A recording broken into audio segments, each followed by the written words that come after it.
Hi everyone, I'm Coach Ashley and I am the founder of Aspire Mindset, and I am a mental performance coach for youth and college athletes. So I work with athletes across the country on strengthening their mental game. So that includes building strategies to help with confidence, focus, resilience, mental toughness, and just overall helping to stop fearing failure and messing up, to stop overthinking, and just play confident, freely, and really like the way you know how, so you can enjoy your sport. So one of the reasons that athletes come to work with me is because they are overthinking in a lot of performances. And what that can look like is this spiral where athletes will make a mistake and then they are right away thinking, okay, I just messed this up for my team. I'm going to get taken out of the game. How could I have done that? You know, my team now thinks that I'm terrible. Like I think I'm terrible. And they are just stuck in this mindset where that one mistake has just ruined the rest of the game for them. And they have created all of these potential negative outcomes that they, one, have no control over, and two, have no idea what even happened. So it's really kind of like pointless energy wasted on all of these negative outcomes that they don't even know could happen or not. So why this is happening is sometimes athletes have experienced, past coaches or, past situations where they've made this mistake and the coach has taken them out repeatedly, or maybe they've made that mistake constantly and they just feel like at this point, like, I just keep making the mistake. There's no way I'm going to get out of it. And it just becomes, this feeling of hopelessness. And all of that starts to translate into no one believes in me. I can't do it. Why am I here? I don't even deserve to be on the team. And it can just start going in a lot of different ways that is pulling from this athlete's initial confidence they probably started the season or game or sport with. And they're finding all of this so-called evidence that they aren't good or they're not good enough. And it's really sad, honestly, that, these small mistakes can lead to such tremendous feelings of disappointment and frustration and lack of confidence. And sometimes if athletes aren't able to manage that feeling of messing up or letting people down or, making mistakes, sometimes that does lead to burnout. Like it can get exhausting to feel like you're always on, like thinking about like, how am I not going to mess up today? Like that is fearful, it's exhausting, like emotionally draining, and usually doesn't lead to really fun experiences, which is why they played this sport in the first place. So that is probably, like, I would say, like, most of the athletes that I work with, they overthink, and they're constantly like, how do I get out of my head? That's a buzzword you hear a lot, right? That player's in their head. Or they'll say, like, I'm just in my head a lot. Or coaches will say, like, you look like you're in your head. That means you look like you are not just focusing on the play, that you're not in it. You're thinking about all these things that are not related to the very present second, of which you should be probably doing something in the performance that is going to help you or your team. So one of the things that I teach with overthinking is to be prepared. And part of that is just understanding mistakes are okay. Everyone makes mistakes. Mistakes are a part of the learning process. And I'm sure as parents, as coaches, like you probably preach that, like saying like, it's okay to mess up. Failure is a part of the learning process. But when an athlete in a game is making a mistake, the first thing they're thinking is not failure is a part of the learning process. No, like they're going right to all the things that could potentially go wrong after that.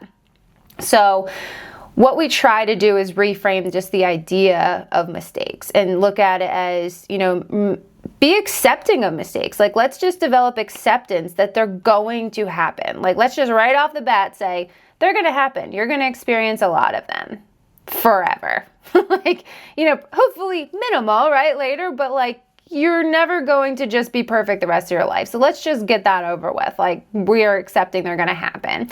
The second thing is that we have to also reframe, like, okay, like, how do you treat others when they make mistakes? Do you hate them for life? Are you blaming them for the whole team loss? Or are you hating them as a person? Do you think they're terrible for that one mistake? Hopefully the answer is no, and if it's something different, then that's a whole other conversation.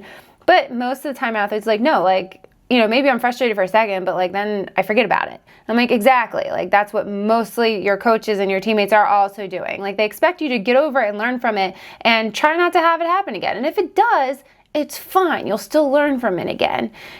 Sometimes can mistakes lead to pretty devastating outcomes? Sure, but it's a part of the game.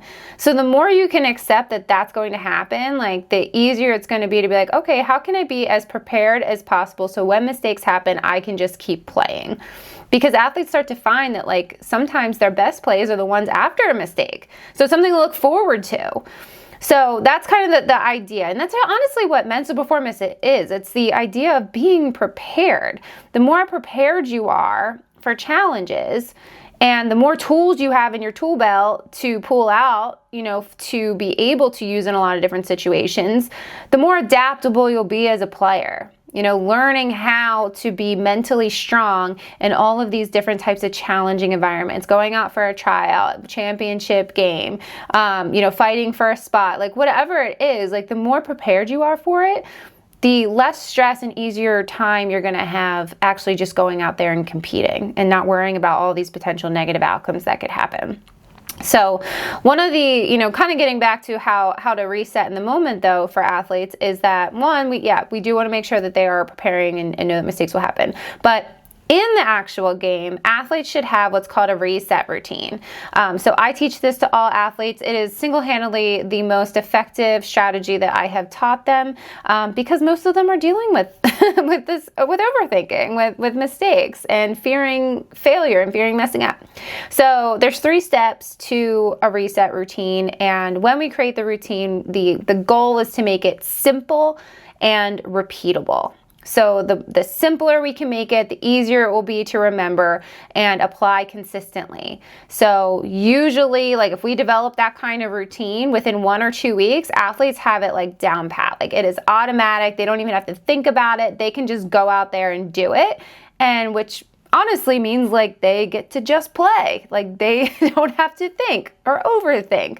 They're just doing it. So if any athlete that I work with who has applied it consistently, it is automatic. Like later on, if I ask them a month down the road, they're like, yeah, I don't even think about that. Like I do that every single time, and it's very helpful. So, and it compounds. Like it just every time you get over a mistake, you're going to feel more confident. And you're going to want to keep using that routine. You're going to feel, more like you can take on more challenges because you know that you can overcome any mistake that happens from that greater challenge. So, that's maybe a different topic to talk about too, that idea of compounding a lot of the skills. But the repeatable and simple routine is really where it's at. So the 3 steps to create it. 1 is having a reset cue. So this can be something physical where you're like, run your hands through your hair, like a clap, like, maybe a snap with your fingers, pulling your jersey, like, tapping your cleat, taking a walk for a second. I recommend the physical just because it gets you something to do with your body instead of your mind. But there can be different, personalized reset cues that you can use that are not those that I just listed too.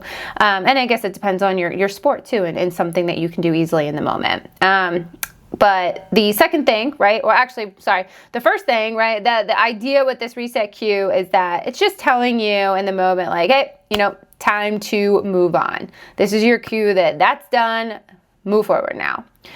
The next thing is then or step 2 is a breathing technique. So the most common one that I teach athletes is box breathing. I would say 99% of athletes use box breathing in a reset routine, just time permitting, because it is 16 seconds per round of box breathing, and usually they're doing it 2 or 3 times. So I don't know how often athletes have a full 45 seconds to a minute to, reset, but they usually find opportunities in the game to do that. So a reset routine with box breathing would include 4 seconds breathing in slow through your mouth, 4-second hold, 4 seconds slow breathing out through your mouth, and then a 4-second hold. So they repeat that, 1, 2, 3 times, whatever is most appropriate. But the idea that with box breathing is that a calm mind, it is a clear mind. So if we can calm ourselves down, then we're able to think more clearly, which will allow us to actually move forward a lot easier.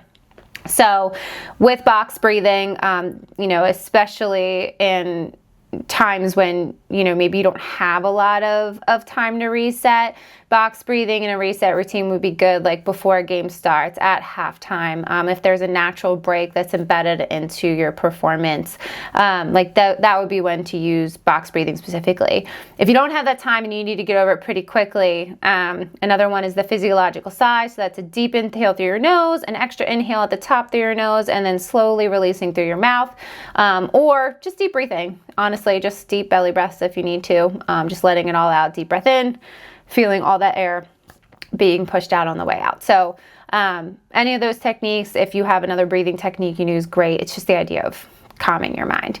And then the third step to the reset routine is having a refocus cue. So a short action-focused word that tells you what to do next, what you need to do to move on. Just move your feet, head up, or focus on the next rep, stay positive. Like something just so quick that it is easy to remember and tells you what to do. And you could tell yourself to do that specific thing over and over and over again, no matter what the mistake was.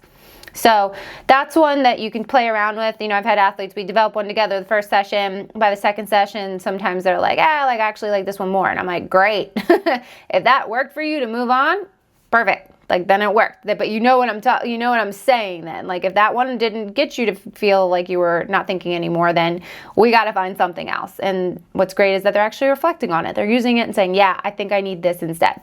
Awesome. So putting those three things together, finding a reset cue, breathing, and then a refocus cue, those will help the athlete really just like lock in and be like, okay, this is what I do and how I move on.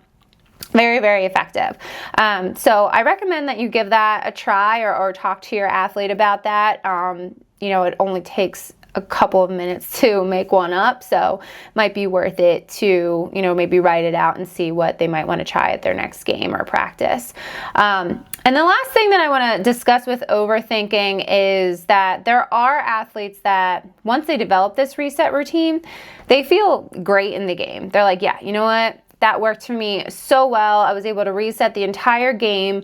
But then when I got home at night, like I'm laying in bed and I just had that mistake on repeat. And I don't know why. And while there could be a lot of reasons why that happens, probably the biggest reason is going to be that your brain is trying to protect you, right? That mistake that you made came up in your brain as like, oh, like that didn't seem right. Like, we got to fix that. Let me bring this to the front of your brain so that we know we want to prevent that in the future.